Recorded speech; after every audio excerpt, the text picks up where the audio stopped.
nós vamos estar falando referente a Jesus Cristo. E eu faço uma pergunta. Na verdade, quem é Jesus?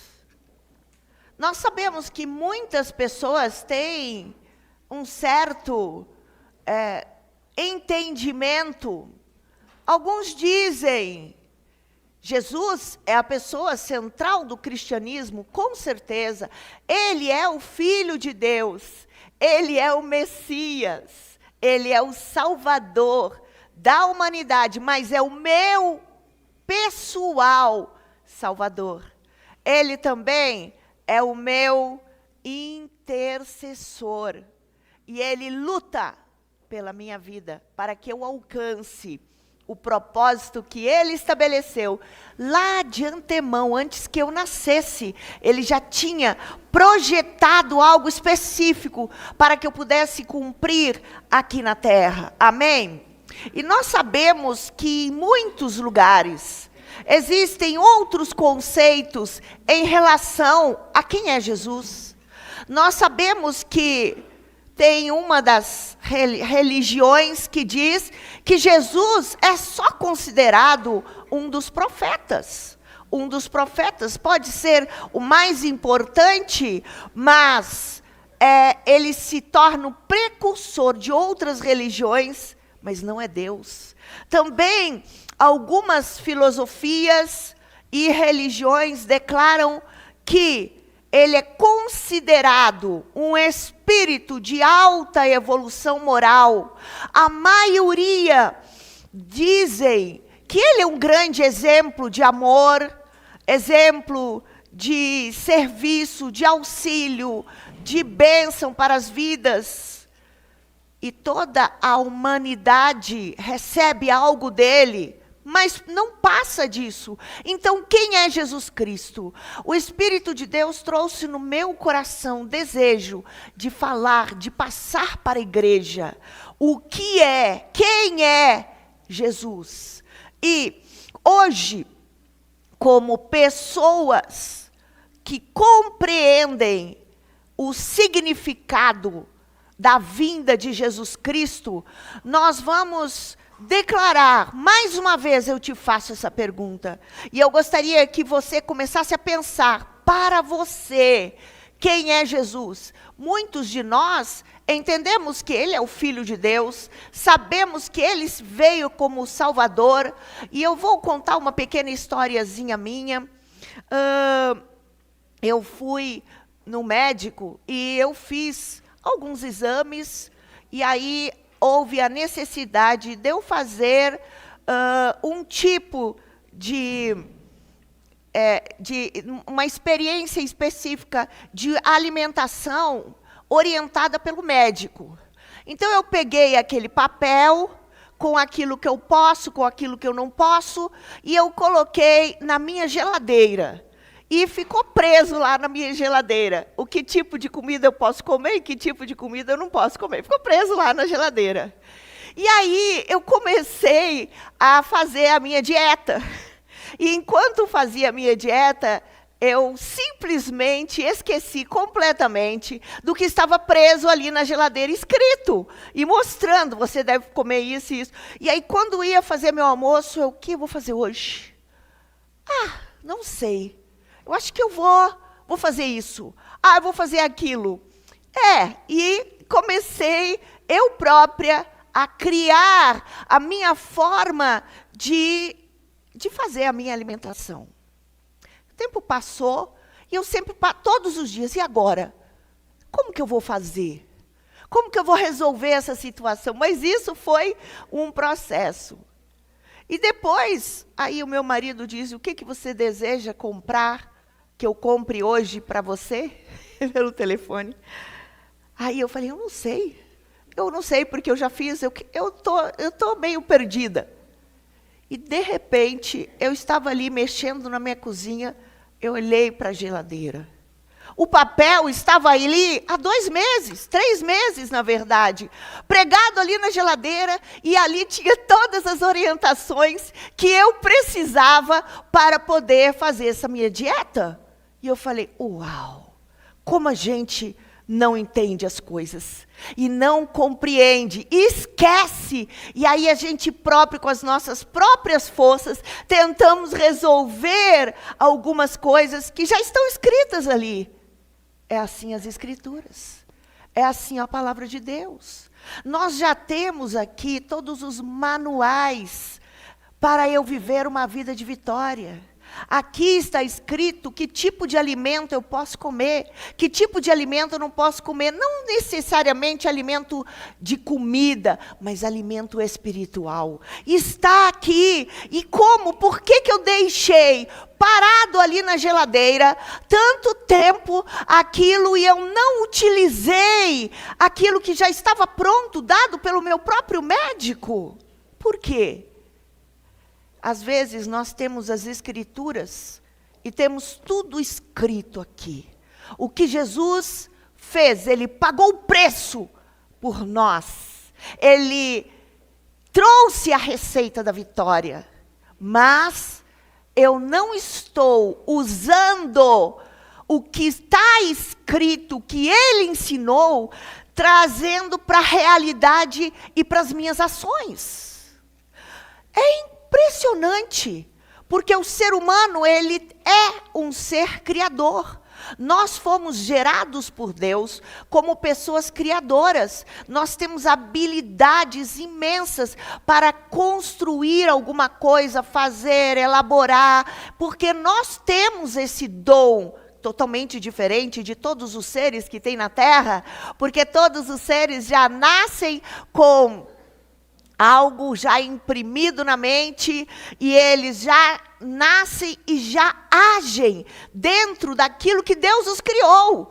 Quando você pensa no João de Barro, você não pode ver o João de Barro construir um ninho de palha. Você sabe que o João de Barro só vai construir o ninho, ali, aquele ninho de argila, né? Porque isso já está imprimido.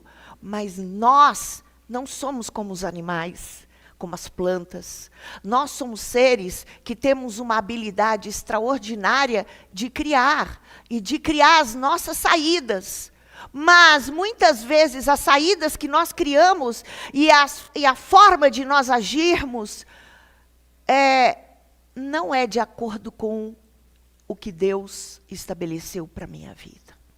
É muito importante eu conhecer o manual que vai me dar condições de agir. E esse manual só existe porque tem alguém que veio pagar o preço e trazer a transformação no meu ser para eu conseguir cumprir com o propósito. Então, nós vamos falar primeiro, quando eu pergunto na atualidade, nos dias atuais, quais seriam as características do que dizem ser Jesus Cristo.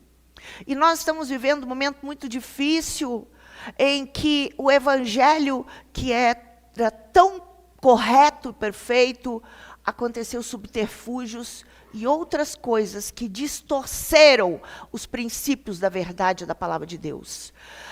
Então, primeira coisa que dizem hoje é: Jesus, vou trazer algo, porque assim nós vamos entender, né? Como ele é como uma ponte para um desejo do coração. Ele é uma ponte para o desejo do meu coração.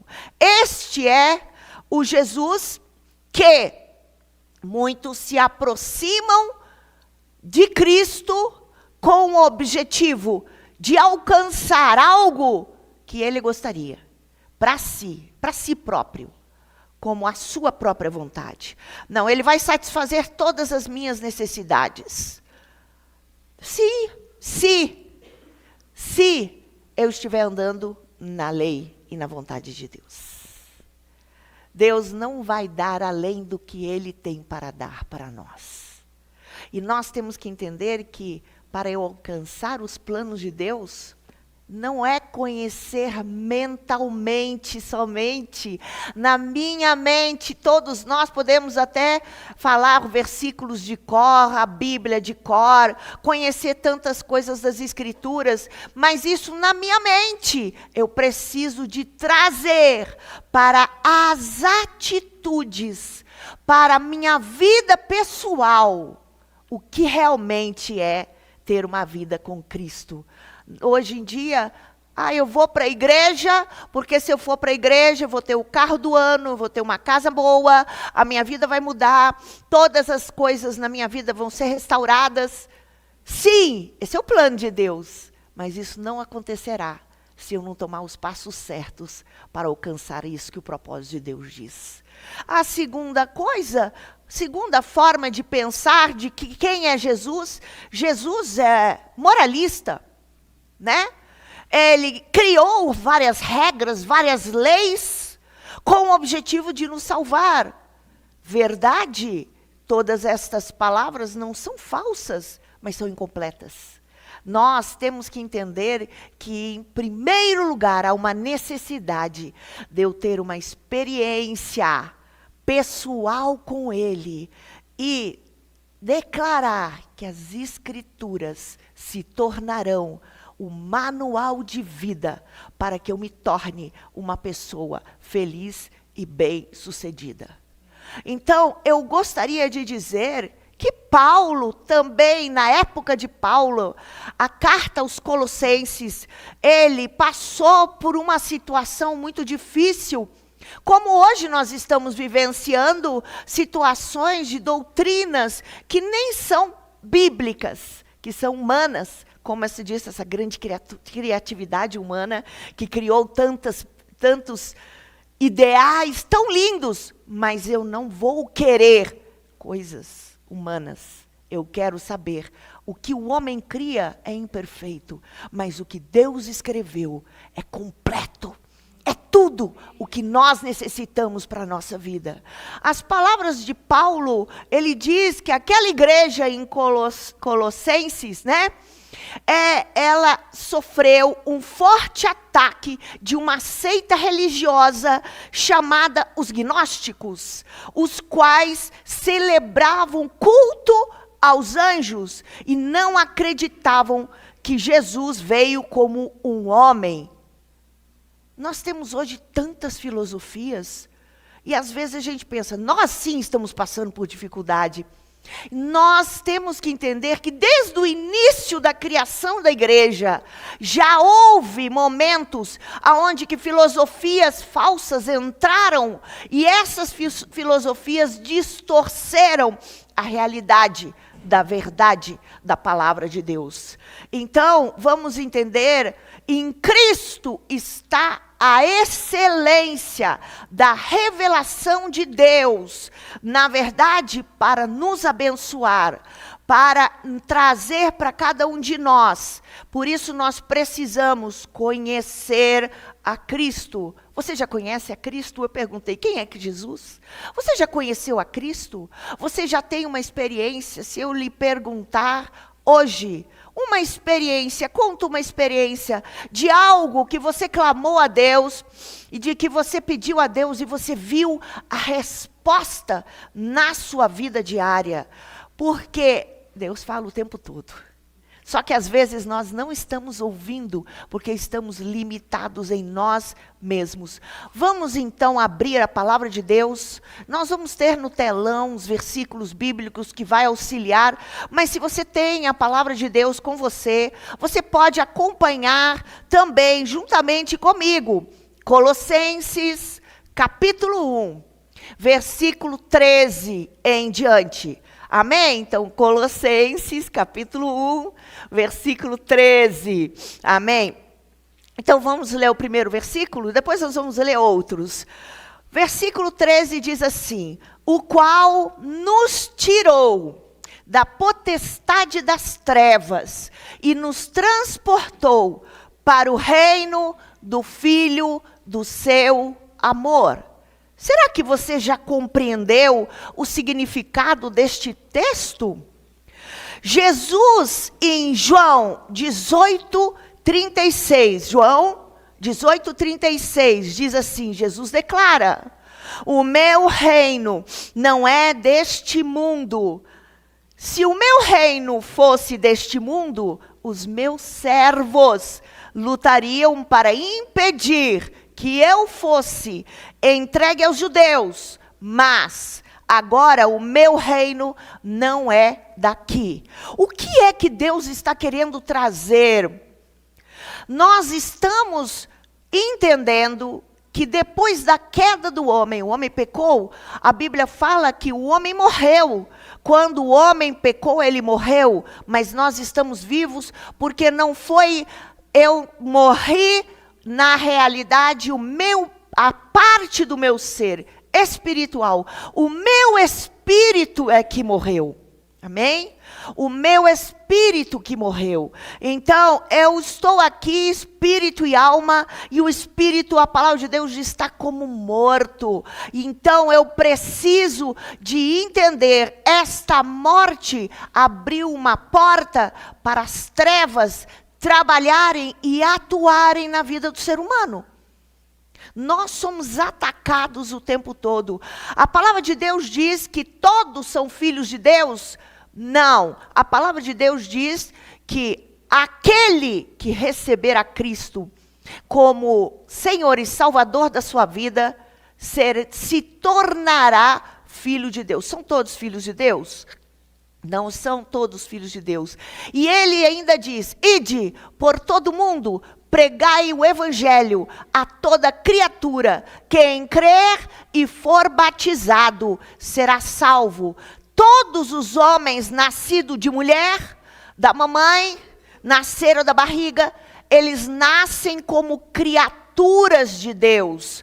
Mas aqueles que têm uma experiência pessoal, não é frequentar uma igreja, não é seguir rituais, não é ler a Bíblia todos os dias. Nós podemos ler a Bíblia todos os dias e podemos mentalmente conhecer, como naquela época os fariseus, os saduceus, os escribas que conheciam completamente a palavra, que eles escreviam, porque eles tinham decorado as escrituras, eles escreviam as escrituras, os escribas, mas eles foram os perseguidores de Jesus Cristo. Eles não tiveram aqueles que eram os religiosos. Então, o Senhor não te chama para ser religioso. Deus não te chama para ser religioso. A religião não salva. Ele te chama para ser amigo dele. Ele te chama para se tornar filho de Deus. Amém? E ele disse que nos tirou da potestade das trevas. O significado disso, o homem natural é um homem que hoje vive na prática do pecado. Mas, será que todos pecaram, todos os tipos de pecados? Todos os tipos de cada pessoa pecou algo. Um pecou na área da prostituição, outro no roubo, outro em brigas e ódio e tantas outras coisas, em sensualidade. O homem pecou. Mas o que me torna agora filho das trevas ou filho do diabo? A palavra de Deus diz em João 8,44, vós sois do diabo, que é vosso pai, e quereis satisfazer-lhes aos desejos. Ele foi homicida desde o princípio, porque jamais se firmou na verdade. Porque quando ele fala do que lhe é próprio, ele é mentiroso, e ele é o pai da mentira. Quando que eu me torno filho de Deus? Quando eu entrego a minha vida, quando eu compreendo o sacrifício de Jesus, quando eu me arrependo dos meus pecados, Ele me resgata e Ele me compra para a eternidade. Mas, quando eu cometo o único pecado, só existe o único pecado que une todos os seres humanos da terra. Qual é o pecado que une todos os seres humanos? Eu falei em João 8,44, quando que eu me torno filho do diabo, eu posso ser filho do diabo? Diz a palavra de Deus que é filho do diabo aqueles que amam e praticam a mentira. Então nós temos criaturas, alguns filhos de Deus e alguns filhos do diabo. E quando Cristo pagou o preço pelos nossos pecados, ele levou na sua carne o meu pecado individualmente. Eu disse, eu tinha um papel na minha geladeira, onde tinha um ritual, onde tinha todo uma forma de eu me alimentar. Mas, enquanto eu não olhei para aquilo e pus em prática na minha vida, eu não consegui fazer aquilo que o médico tinha enviado. Da mesma forma, eu posso ter conhecimento das Escrituras e posso não ter ainda Cristo e não ainda ser filho de Deus. E Jesus, ele declara em João 18:36, o meu reino não é deste mundo. Se o meu reino fosse deste mundo, os meus servos lutariam para impedir que eu fosse entregue. Então aqui nesse texto que eu estou relendo outra vez, diz que quando eu o conheço, eu sou agora enxertado na videira verdadeira e eu me torno filho de Deus. Aleluia! Aleluia! É maravilhoso! E no versículo 14, também de Colossenses diz, em quem temos a redenção pelo seu sangue, a saber, a remissão dos pecados. Versículo 15, o qual é imagem do Deus invisível, o primogênito de toda a criação. Aleluia. Vamos entender então, este versículo, ele está trazendo uma revelação de que através do sangue de Jesus, nós fomos libertos da escravidão espiritual.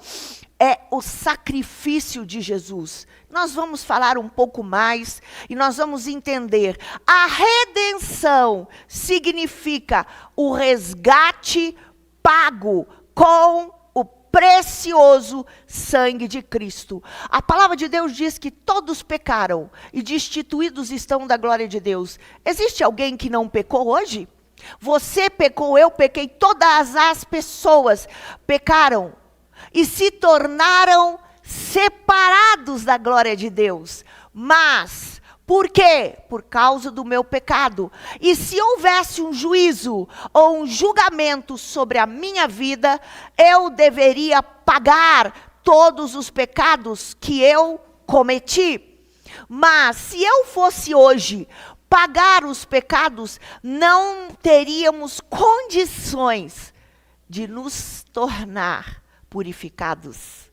Por mais que eu faça boas obras, que eu faço bem, porque muitos ainda não conhecem as Escrituras e não entendem aquilo que a palavra de Deus diz. A palavra de Deus é tão clara quando ela diz não por obras de justiça praticadas por nós, mas pela sua misericórdia é que nós somos salvos. Não é por obras para que ninguém se glorie. Se o problema da humanidade está ligado ao orgulho, então eu vou fazer algumas obras boas de caridade e eu vou me orgulhar das coisas boas que eu fiz.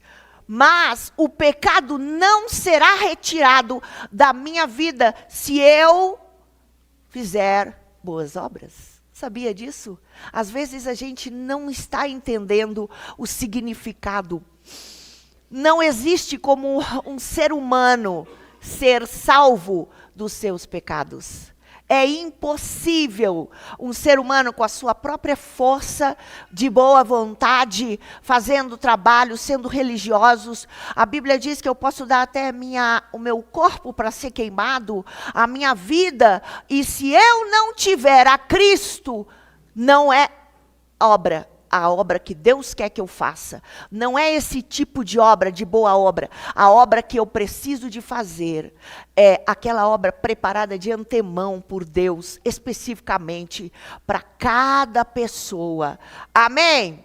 Então, nós temos que entender que nós temos a redenção pelo sangue de Jesus Cristo. E diz assim: o qual é a imagem do Deus invisível, o primogênito de toda a criação. Uau! O primogênito, deixa eu dizer, Jesus é o primogênito de Deus?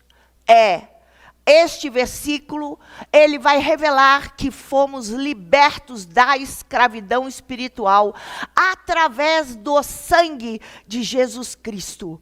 Amém? Então, eu quero dizer, a redenção, ela está declarando, mostrando o resgate pago com o precioso sangue de resgate. Eu fui resgatado. E nós temos que entender que a remissão, ela se torna o cancelamento definitivo da nossa dívida. O cancelamento definitivo da nossa dívida e culpa perante Deus por meio da sua graça. Aleluia! Amém! Porque nele foram criados todas as coisas que há nos céus, na terra, visíveis, que eu vejo, invisíveis são os anjos e espíritos das trevas, sejam tronos, sejam dominadores, sejam principados, sejam potestades. Tudo foi criado por ele e para ele, porque Jesus é Deus. Ele é o autor da criação. A ele refere-se Jesus Cristo. Quem? Filho de Deus. O que significa de fato de que todas as coisas foram criadas por ele.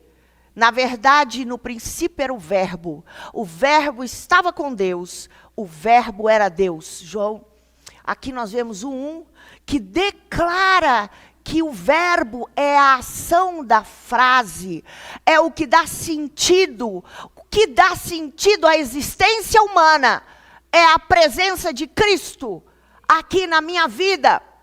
No versículo 17 disse: e ele é antes de todas as coisas, e todas as coisas subsistem somente por ele.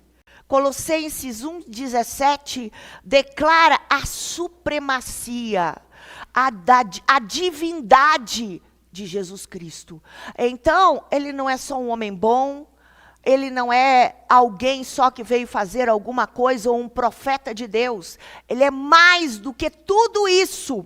Ele é eterno, existindo antes de toda a criação. A palavra de Deus diz que quando ele criava a terra e todas as coisas, a Bíblia diz, e as estrelas da alva, os anjos, na verdade, estavam presentes ali naquele momento. Uau! E eles louvavam a Deus pela criação de todas as coisas que nós conhecemos.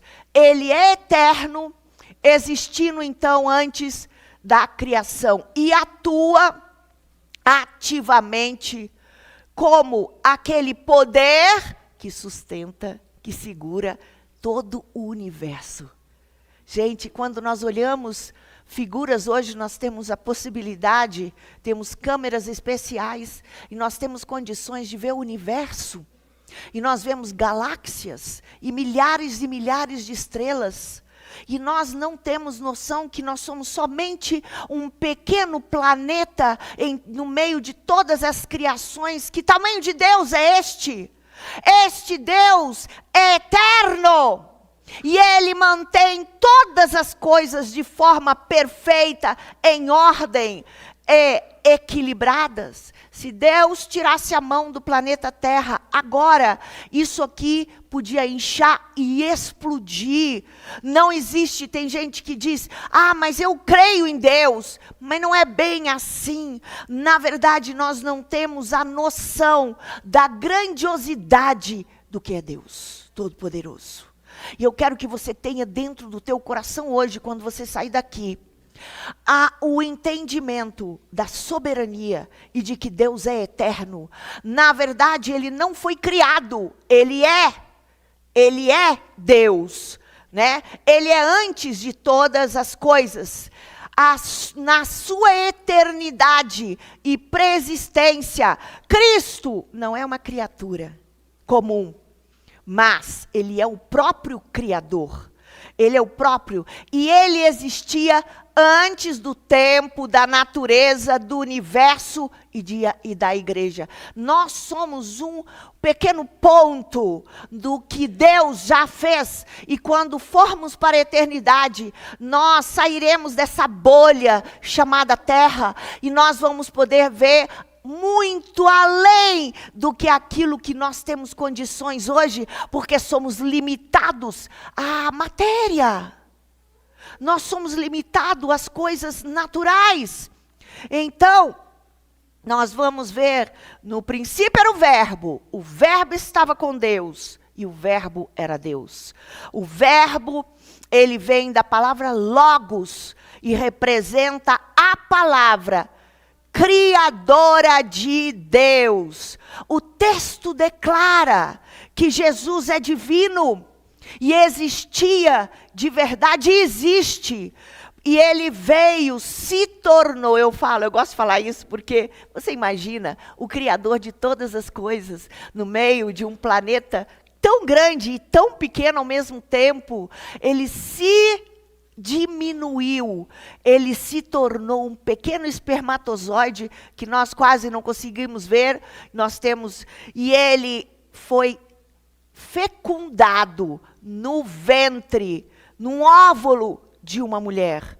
E quando ele foi fecundado, ele se tornou homem, igual você, ele tinha carne, ele tinha todas as características naturais de um ser humano. Uau! E vou dizer, por que Jesus precisou de se tornar carne? E precisou de se tornar homem?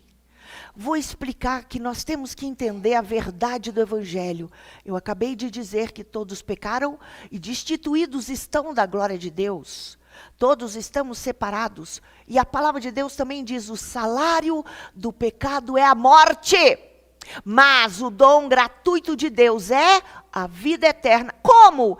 Através de Jesus Cristo. Ele se tornou homem. Ele andou no meio de nós. Nós vimos, ele não era só um espírito, ele não era uma energia, ele era um homem de carne e osso, igual a cada um de nós. Por quê?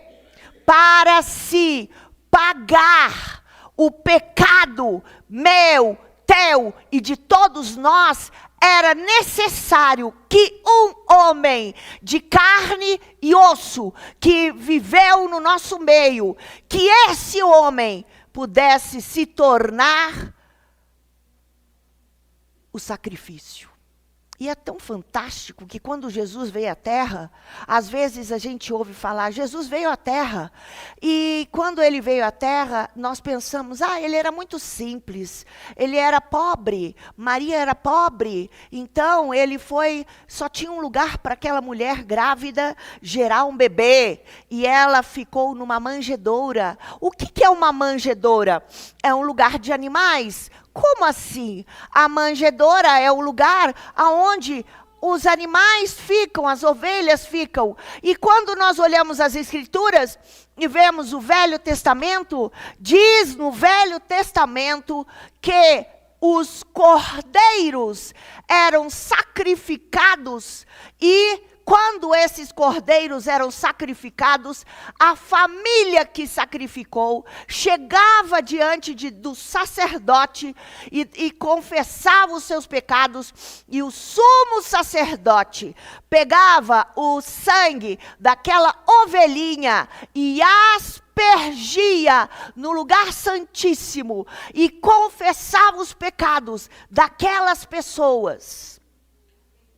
E por causa disso, todos os pecados confessados da vida daquela pessoa Aquele momento, eles seriam justificados através do sangue da ovelhinha.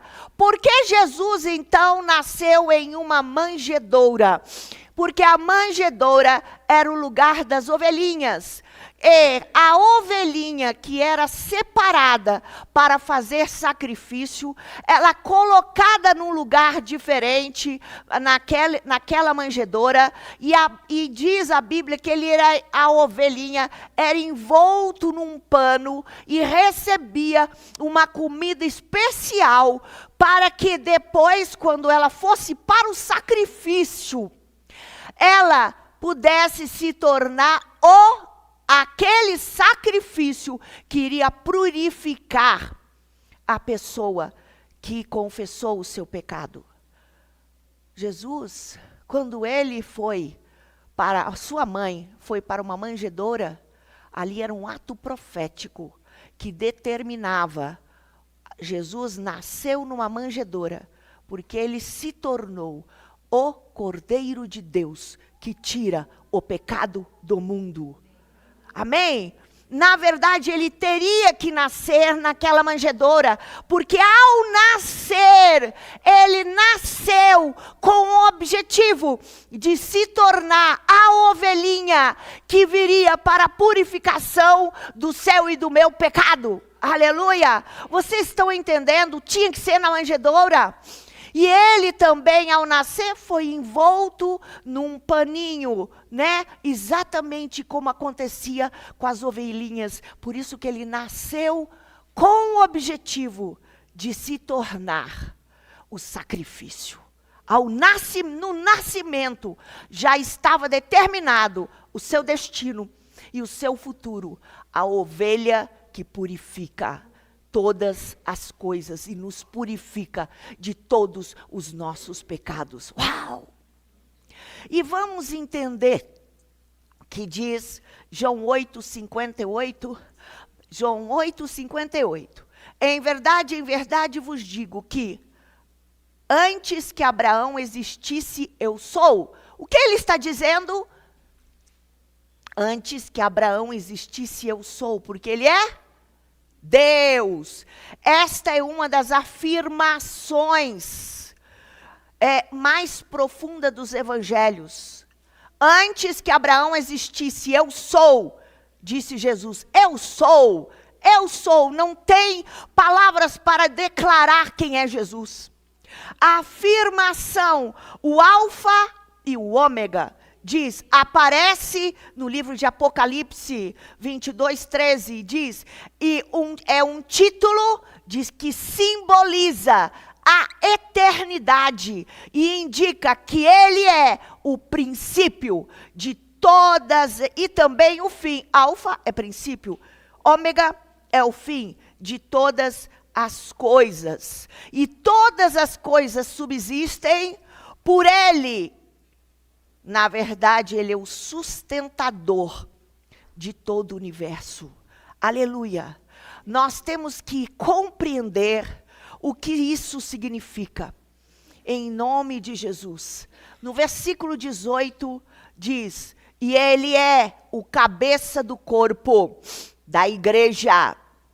É o princípio e o primogênito dentre os mortos, para que em tudo tenha a preeminência. Na verdade, vamos trazer mais um esclarecimento importante, porque nós estamos trazendo passo a passo para que cada um de nós possamos, no nosso espírito, primeiro na mente, mas transferir para a nossa vida quem realmente é Jesus. Ele veio à terra como primogênito de Deus. O que é o primogênito de alguém? Eu sou a primogênita da minha família, porque eu fui a primeira que nasci, depois eu tive mais 3 irmãos, mas eu era a primogênita, né?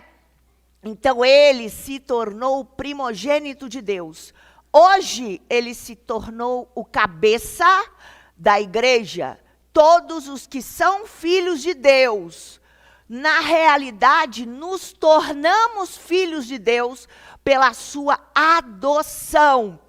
Ele é o cabeça do corpo, que é a igreja. E é ele quem dá a vida pelo corpo. Uau! Ele é o primeiro filho que foi ressuscitado para que somente ele tivesse o primeiro lugar em tudo. Em Colossenses 1,19 diz, porque foi do agrado do Pai que toda plenitude nele habitasse. Foi do agrado do Pai, aleluia, para que se cumpra o propósito de Deus para a redenção do homem. Era necessário que o homem se tornasse purificado. Hoje, se eu quiser entrar no Santo dos Santos, na presença de Deus, eu serei consumido na hora, porque somos carne e somos pecadores. E se Deus aparecesse aqui, tudo isso seria consumido na hora, porque Deus é santo e nenhum impuro poderá entrar na presença de Deus. Amém? Agora, nós temos hoje com ousadia o direito de agora, nesse exato momento, falar diretamente com Deus, que está no lugar santo, lá no altar, no lugar diante da presença de Deus, através de uma cortina de sangue. O que nos possibilita estar na presença de Deus é o sangue de Jesus. Através do sangue derramado na cruz, Jesus desfez o quê? A inimizade causada pelo pecado do homem. Ele é o único mediador capaz de reconciliar com Deus. Ele é o único que vai poder. O homem está aqui, Deus está lá em cima. Entre Deus e o homem existe um abismo infinito. Esse abismo se chama pecado. Através da cruz e do sacrifício de Jesus, nós temos ousadia e condições de chegar na presença de Deus, amém? Ele é o único mediador capaz de reconciliar com Deus, tanto as coisas que estão na terra, quanto todas aquelas que estão nos céus.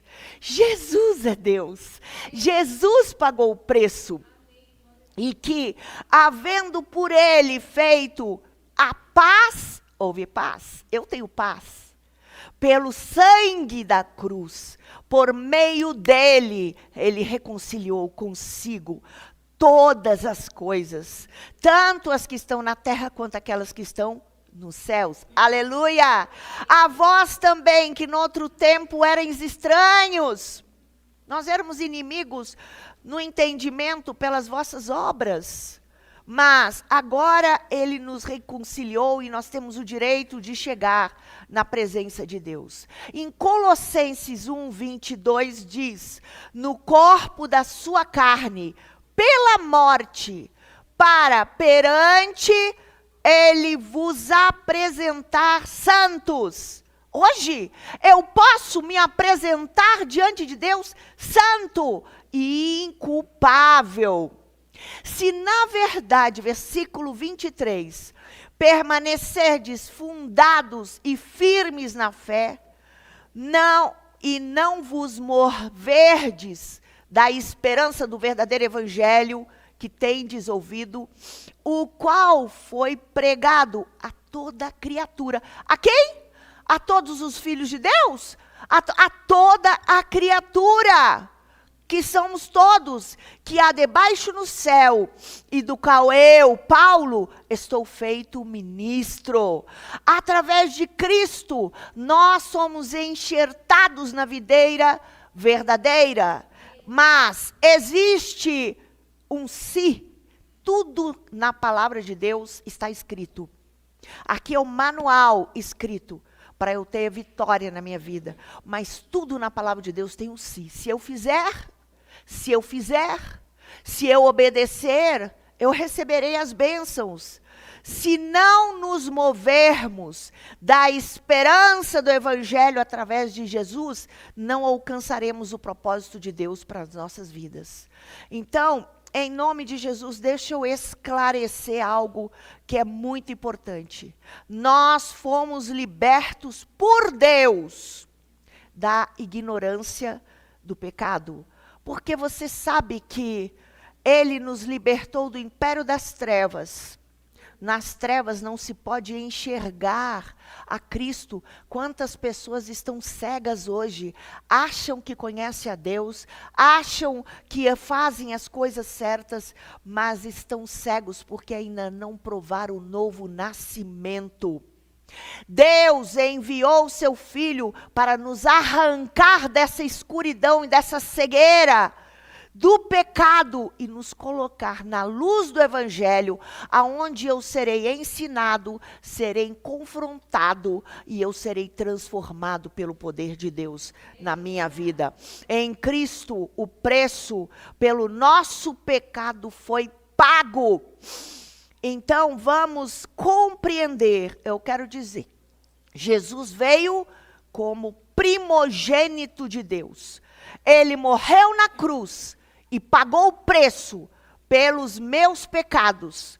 E quando ele morreu e venceu a Satanás e todos os demônios, ele venceu a morte, ele ressuscitou. E quando ele ressuscitou, ele foi assunto aos céus. Ele era unigênito, único.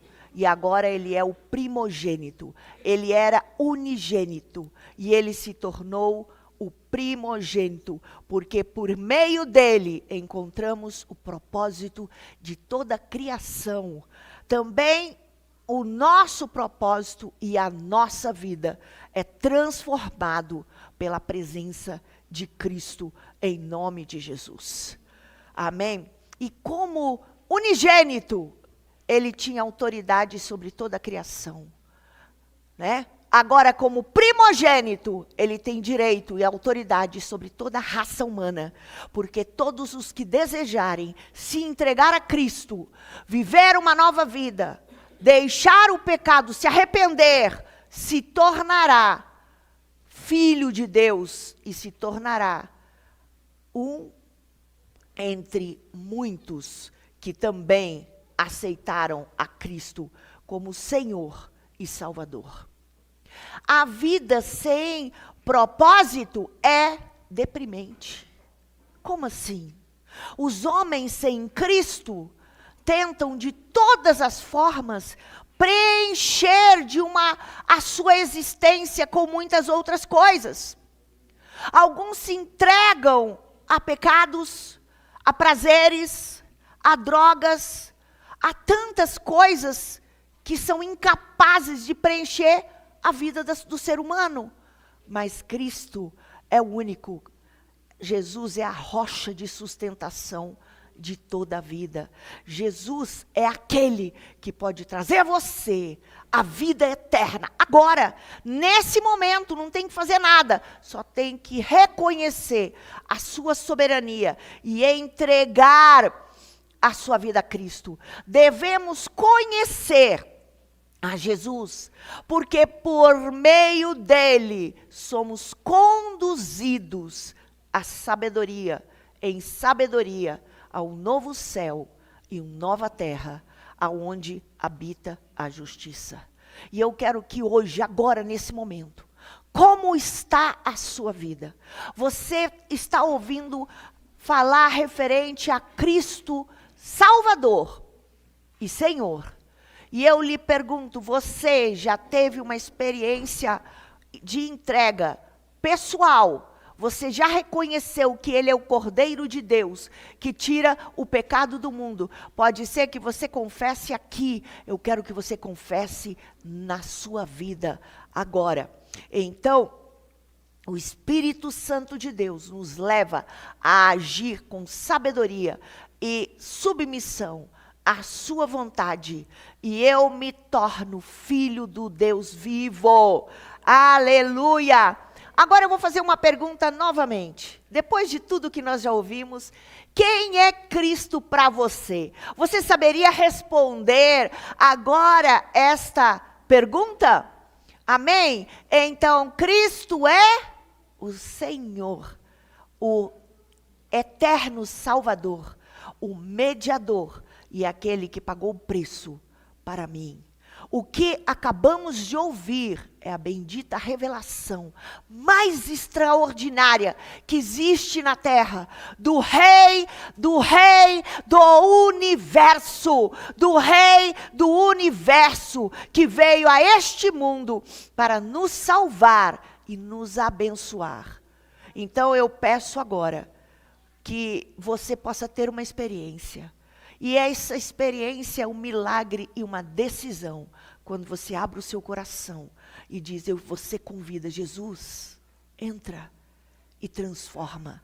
Gera o meu espírito, porque quando ele gera, eu vou me tornar uma nova criatura. E eu declaro, conheçamos e prossigamos em conhecer a Cristo. Ele é o conhecimento mais importante da história de qualquer ser humano. E eu vou fazer uma oração e eu convido você. Eu vou pedir para todos ficarem em pé e eu vou pedir para todos fazerem uma oração. Se você nunca fez, é a tua grande oportunidade. No final você pode buscar e nós vamos orar com você. Mas também, se você já fez, você está fortalecendo a sua aliança e o seu compromisso com Deus. Amém? Então, abra os seus lábios em voz alta e declara, eu sou filho de Deus, através de Cristo, que pagou o preço pelos meus pecados. Para que seja agora formalizado diante de principados e potestades. Eu confirmo a minha aliança. Eu declaro agora, Pai, eu entrego toda a minha vida a Ti, que derramou sangue para me purificar dos meus pecados. Reconheço que sou pecador, que preciso de Ti. E Te clamo, na minha vida agora, derrama do sangue precioso. Lava-me completamente. Agora, dai-me o Espírito Santo. Escreve o meu nome no livro da vida. A partir de hoje, eu tomo uma decisão que eu vou segui-lo fielmente, para sempre, até a eternidade. Eu declaro que nunca te abandonarei. Pai, escreve o meu nome no livro da vida. E hoje seja o dia que, a partir deste dia, o Senhor vai me levar a ser fiel, a seguir-te e a cumprir com o propósito que o Senhor tem para mim na minha vida. Obrigada, porque se tornaste um homem, porque eu não tinha condições de ser purificado pelas minhas boas obras, mas Tu pagastes o preço. Hoje, um novo dia, um novo tempo inicia. E uma nova história é escrita na minha vida. Obrigada. Guia-me, Pai. Em nome de Jesus.